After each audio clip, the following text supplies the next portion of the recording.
I like to think that every one of you have been or are in love with someone. Be it a goat, a hamster, or a corgi stick. Love is love, right? It's an amazing feeling to love and be loved back.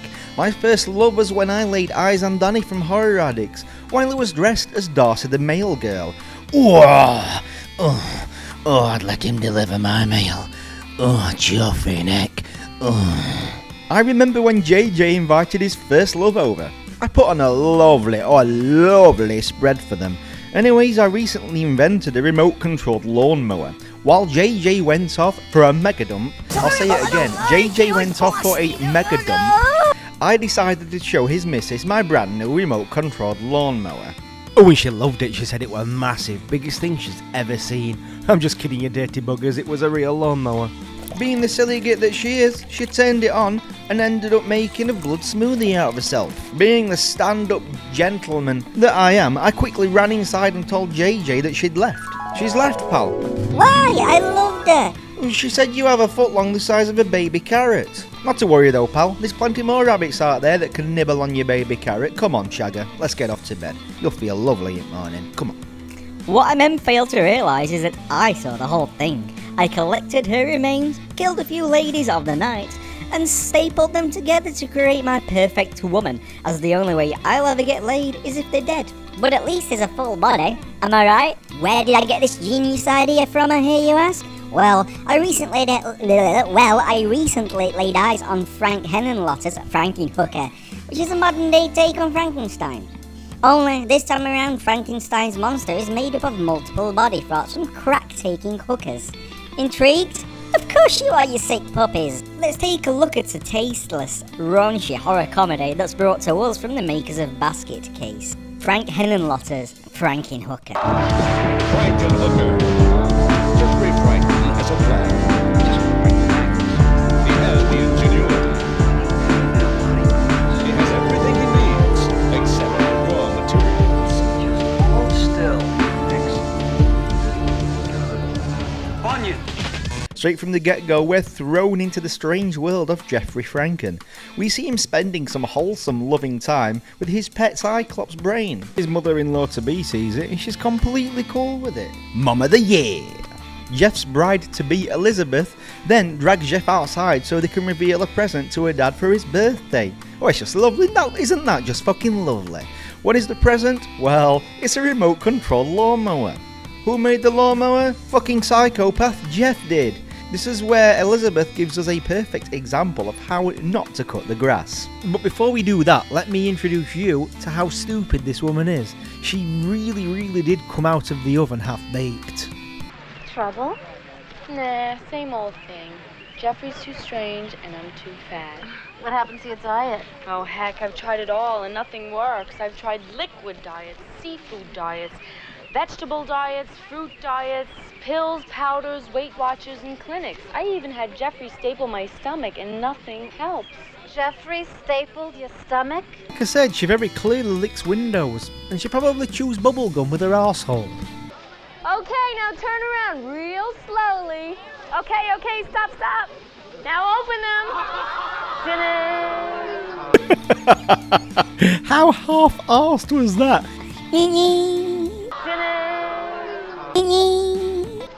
And look! Jeffrey rigged it with this remote control so you don't even have to push it. Well, isn't Jeff fancy? Just wait, she'll slice herself up in a second. And it's so easy, you just turn it on like this. Don't stand in front of it. With her being that fucking stupid, I'd tell her to stand in front of it. And this controls the speed and the direction, so when you want it to go. So you can control directions, can you? So you just move it straight into your... Just watch it, this is pretty fucking funny. Idiot. You just press this. You're on your way, Jeff. Don't stand in front of it!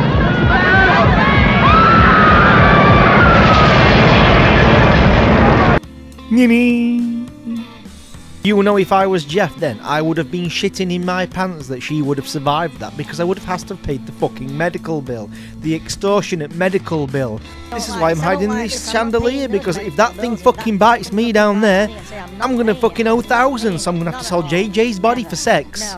What? That's right, for sex. Jeff, seeing the love of his life get chopped up like a pig at a butcher's, decides to grieve like any horror fan would. He collects his love's remains up and plans to mix and match the body parts in order to bring his bride-to-be back from the dead. Jeff also deals with his grief by watching a news report on Elizabeth's death. Here it is. Tragedy in Hohokus, New Jersey today. It was this power mower that brought a quick end to the life of 21-year-old bride-to-be Elizabeth Shelley. Like wood through a mulcher, the girl's fiancé disappeared beneath the blades of the berserk mower that sent her personality raining down upon the horrified birthday revelers. In a blaze of blood, bones, and body parts, the vivacious young girl was instantly reduced to a tossed human salad, a salad that police are still trying to gather up, a salad that was once named Elizabeth. Jeff's old lady, Jeff's mum, is the mum of the year. She knows what he's up to, and she just does not care. She even offers him a sandwich. Do you want a sandwich? No thanks. There's a little egg salad left in the refrigerator. I mean, really, it's no trouble. No, really, I'll get my own dinner tonight, thank you. Get his own dinner, will he? Well, I think I'll help myself to some titty milk. Look at all these boobies. Lovely, lovely. Anyway, speaking of bodily parts, I need to take a massive shit. If I don't do it soon, it's going to bust out like a flock of sparrows. I have a special guest for you. Let's do some facts. Marry me, weirdos. I'm Gory B Movie, and tonight I'll be interrupting your regularly scheduled program to provide titillating fun facts about the film. Emphasis on tit. Did she just say tit? This was Frank Henenlotter's first film with the Screen Actors Guild, which made casting a bitch. The actress's SAG Sen either refused to do nudity or weren't exactly what Frank was looking for. Finally, he told the agency that he'd find his own ladies and they could either get them into SAG or come find him. He went to Billy's Topless Bar and just so happened to run into his co-writer, Bob Martin. Bob said, "Frank, you can't just come in here and say you're a producer making a movie." Bob introduced him to BB. She was the dancer on stage and a friend of Bob's. She even appears in the movie. She's the blonde at the exploding hooker party. Exploding hookers? Ooh, I think I'm going to explode in a minute. BB introduced Frank to dancers and nude models, and Frank was able to quickly assemble all the ladies that he needed for the film.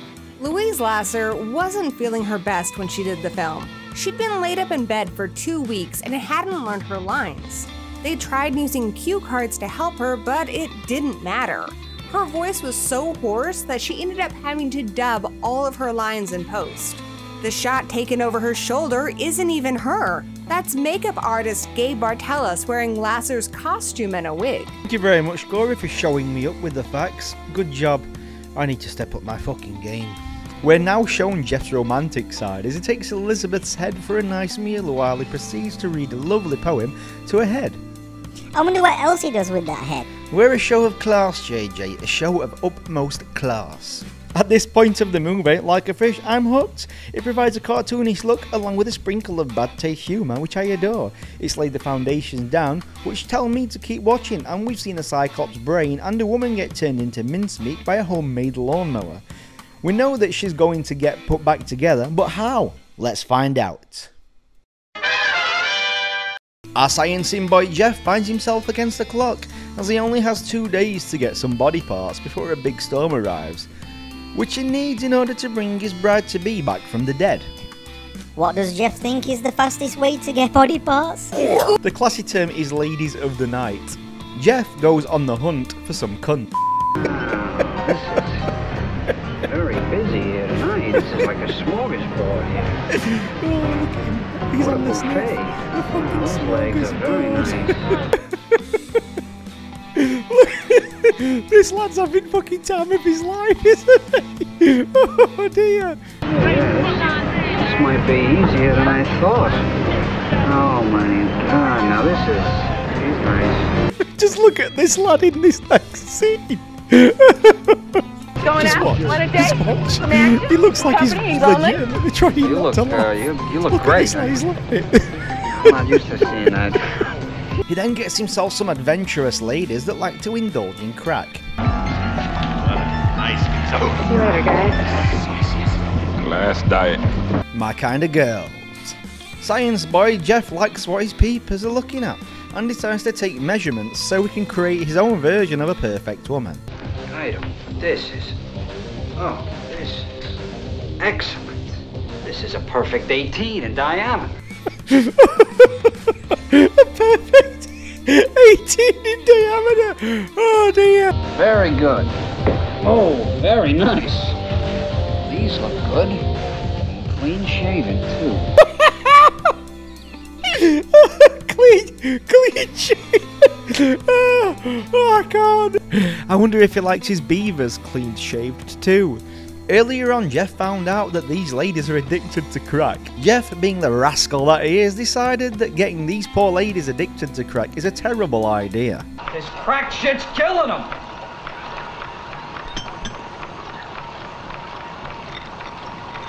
This super crack will get the job done a lot quicker. Because there's nothing like a dead body. Oh, I fucking love it. Oh dear me. As you've probably figured, Frankenhooker bastardizes Mary Shelley's Frankenstein and leads into the style of a trauma film. Does Frankenhooker objectify and offend? Yes, and it's supposed to. It's also an empowering movie, too, as Elizabeth, when transformed, gains powers that make perverts explode. But we'll get to that part later. You could also state that it's a commentary on today's American society, as women don't have control of their own bodies. It's like living in the fucking dark ages. Let's hand it over to Gory B Movie for some more facts, who seems to be doing a much better job on my own channel than I am. Be careful, you'll be out of a job. So fuck off, JJ, fuck off.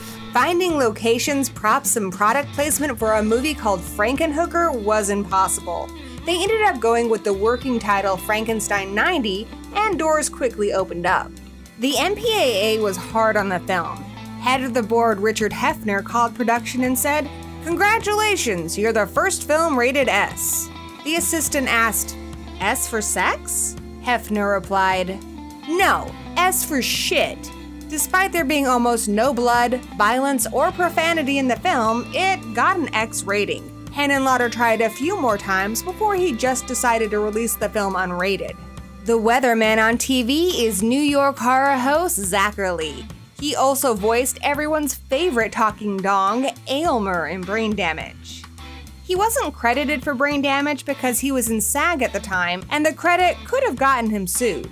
Frank brought him into this film as a thank you for taking a chance in doing Brain Damage. Speaking of having brain damage, it's that time of the month again where we jump into the cesspit that is Twitter. Let's see if anybody's got anything nice to say about Frankenhooker. Right then, Joshua, for sure, Frankenhooker is a perfect movie. Well, hey, what's this? Frankenhooker is a perfect movie? Just love everything and everyone in this movie. Look at this, Joshua. My man had to get yourself a beer, but it looks like you're drinking one in your picture. Let's see if anybody else has got anything good to say about Frankenhooker. Come on then, Antonio, what have you got to say, pal? Even death can't prevent these hookers from getting their crack, pal. But yeah, look at this guy, he loves it too. My man. Go on then, next. Come on then, baby boy Monahan. Literally astonished that I have never watched Frankenhooker before. Maybe the best film ever. Look at this, everybody's showing it love. Baby boy Monahan, you know the fucking score, mate. You know the fucking score. Well, hey, look who it is, it's Corey. Follow her on Twitter, there you go. Frankenhooker, the most romantic movie you'll ever see about exploding hookers. Yes it is, yes it bloody is. Come on, that's enough of that now, come on, let's carry on with the video. After measuring these ladies of the night up, Jeff has a change of heart and he can't go through with committing murder. But like Popo dogs, these girls sniff out the super crack, and like a dog in heat, they go to town on it. Then we get explosions galore, but not the kind of explosions that you're thinking of, you dirty-minded gits. Get your mind out of the gutter, get your mind out of the gutter. These ladies of the night begin exploding all over the room. Body parts are all over the shop floor. After the explosions, Loverboy sees his opportunity and picks his favourite body parts off the floor. This was when I quickly realised that this magnificent beast of a film was for me. Before I saw this beast of a movie, I was under the impression it was a lot darker in tone due to the subject matter. But it isn't. It takes on a very dark subject with colourful humour. I expected Frankenhooker to be a film about a thirsty chap that made a zombie lady of the night so he could constantly plow her into oblivion until his hot dog shriveled up to a point where he was simply mashing it. But Frankenhooker avoids a lot of the dark tones that could have very easily been in this, but replaces it with comedy. Frankenhooker also has deep roots set in addiction. It doesn't only explore the addiction of drugs. Frankenhooker also explores the addiction of love, and the overwhelming fear of being alone. Alone in the world without the one you love, and it explores what people are willing to do to get that love back, while all in all paying the ultimate price for it. After rummaging through piles of dead hookers to find his body parts and make his escape, it's time for some sciencing. The storm gets closer and Jeff is against the clock and quickly puts the body parts together. Oh my God. Bunions! Jeff has some loving final words for Elizabeth before he brings her back from the dead. And I'll never let anything ever hurt you again, I promise. For as long as I live, you'll be safe. All seems to be going well, right? Well, wrong! Elizabeth didn't turn out quite as planned. She was made from prostitutes, so guess what happens? This famous scene. Want a date? Going out? Looking for some action? Need some company? This monster of filth has a one-track mind and only knows one thing: how to plow. She's reborn into a dead hooker, Frankenhooker. She walks the streets looking to put wieners in a bread basket. She happens to find this filthy passerby that thinks it's his lucky day. Jeffrey, we've only got a few minutes left before we hit the streets. Have you found your perfect woman yet? Oh, yes. God, yes. But like a horror that respects the rules, you have sexy time, you die. You die.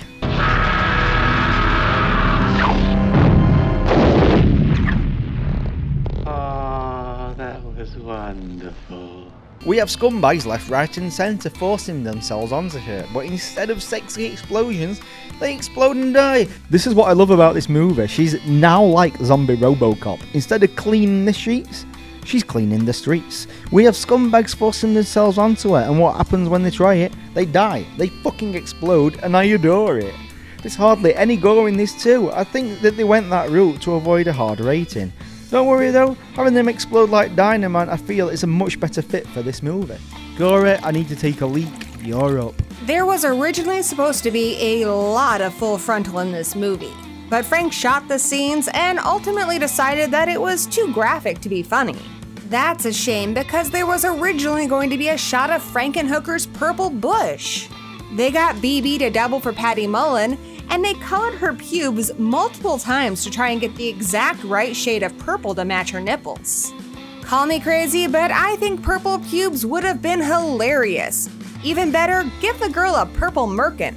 The set of Frankenhooker was fairly toxic. Frank did not get along with his DP at all, and most of the girls on set separated into a rivalry that was like something out of West Side Story, where the pinup models and the dancers did not get along. Frank said the only moment of pure joy he felt making the film was blowing up the hookers. They blew up 8 hookers. They traced lines on the monitors so they knew exactly where the girls needed to be at the end of their scenes.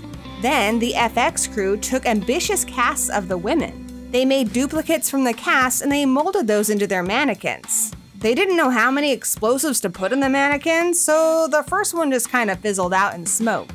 Then they tripled the number of explosives and there were flaming hooker parts everywhere. James Lorenz had to have his head through a table for the final scene in the movie.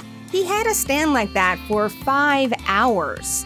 Thankfully, there was a gal behind the table with him who was playing his very feminine hand. He had to pee in coffee cups during this time, and she was gracious enough to hold the cups for him. As Tenacious D would say, that's fucking teamwork. Look at me, I'm Gory B Movie, and I'm better than Movie Massacre at doing the facts on his own channel. Fuck me. Jeff finds Elizabeth and takes her home, and does a little more DIY to bring Elizabeth's brain back to full capacity. She doesn't take it too well though, being brought back to life, but she puts up with it as they both love each other, right? Then Jeff tells Elizabeth that she loves her, and wham! Jeff's head gets fucking chopped off. He probably wanted some head, but not that kind. Who by? The pimp that wants possession of his decapitated girls. This is where shit hits the fan. Earlier on, Jeff put the body parts that he didn't want into a freezer, full of pink goo, and the lightning that Jeff used to bring Lizzie back also struck the freezer, which somehow merged the rest of the body parts together and gave them life. They take out revenge on Pimp Zorro and they fuck him up. With the pimp and Jeff dead, what's Elizabeth to do without the love of her life? Simple, you sillies. Follow Jeff's notes and give him life. But there's a catch. The experiment only works with female body parts. He's lost his Johnson. Final thoughts. For me, Frankenhooker is a near perfect combination of what I enjoy in horror. It's in bad taste, there's plenty of kills, and it provides a nice dash of humour, along with a cartoonish look to it. It provides phenomenal acting from James Lawrence, who plays Jeffrey in this film, and Patty Mullen, who plays Elizabeth. The acting from them fits the cartoonish tone of this movie perfectly. My only two issues are is that we needed more dongs. People like dongs too. We like to see the sausage. And number two, don't get me wrong, I adore the ending to this movie. It's a nice role reversal, but I thought that this was a perfect opportunity for a sequel. But I do admire and respect that they didn't milk it into endless sequels. Look, although I do have two negatives for Frankenhooker, this movie is one of my favourite horror movies of all time. Frankenhooker is the definition of cheap trash cinema. It's beautiful. Please check it out. Come on then, Gora, show me up on my channel one last time. The movie garnered a very famous fan. The sound recording was done in the Brill Building. This is where they worked on Silence of the Lambs, Goodfellas, King of New York. They were also doing Bill Murray's movie Quick Change. Production couldn't afford the studio, but they could afford to use it after hours. So they would show up late into the night to work, and Bill Murray would often stick around to watch the movie. Somehow, word of this got to their marketing team, and they started calling Murray every day, asking him for a quote that they could put on the box cover. Frank thought this was in poor taste and was humiliated. Then he runs into Bill Murray a few weeks later and apologizes profusely. He said he was so embarrassed and that he had nothing to do with it. Bill Murray asked if he was telling the truth, and as soon as Henenlotter confirmed that he was, he said, "Okay, my office will call yours tomorrow and give you the quote." He said if you only see one movie this year, it should be Frankenhooker. If you ask me, that still holds true today. The film didn't get a wide theatrical release, which is a bummer. It played in midnight movie theaters, but it did really well on home video, mostly because of the talking box. It was a VHS box with a button on it, and if you pushed it, it said, "Want a date?" So yeah, the moral of this story is if you happen to find a lady's box, find the right button and you might get yourself a date. Frankenhooker may be one of the best romantic horror comedies I've ever seen. The moral of the story is, you can bring your partner back from the dead, but don't try to change them. But don't worry, Jeffrey and Elizabeth are gonna work it out. Where there's purple nipples, there's a way. Well, that's it for me, but for more B-movie fun facts, tune into the Gory B-Movie channel. And until we meet again, blessed be. Anyways, let's keep the crap fest going for cheap trash cinema. This is what we're going to be doing for Shark Week. Live from Paris Landing, where for the past week, Fuck's sake, swimmers it's have from been Wild terrorized by Eye. a bizarre Well, this is going to series piss of off a few voodoo shark people. attacks. Even though views on films are subjective, but whatever.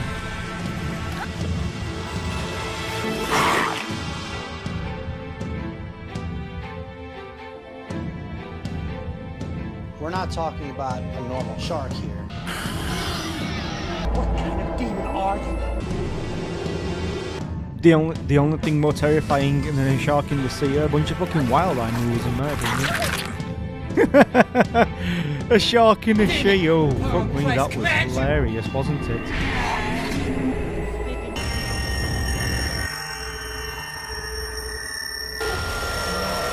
This better have full frontal nudity in it, for goodness sake. Do something good. Have you seen Frankenhooker? I would love to know what you think of it. Did I sell you on checking this movie out? I hope I did. Let me know in the comments below. Also, you like good things, right? Of course you do. If you haven't already, then head on over to Gory B Movie for wholesome B-movie horror content. Click the link in the description below. That's it from us. Have a fantastic week. See then. Join our damn cult. Subscribe. Now then, JJ, see yourself off to bed. And while you're passing by, just pass me them tissues. Thanks. Alright, alright, alright.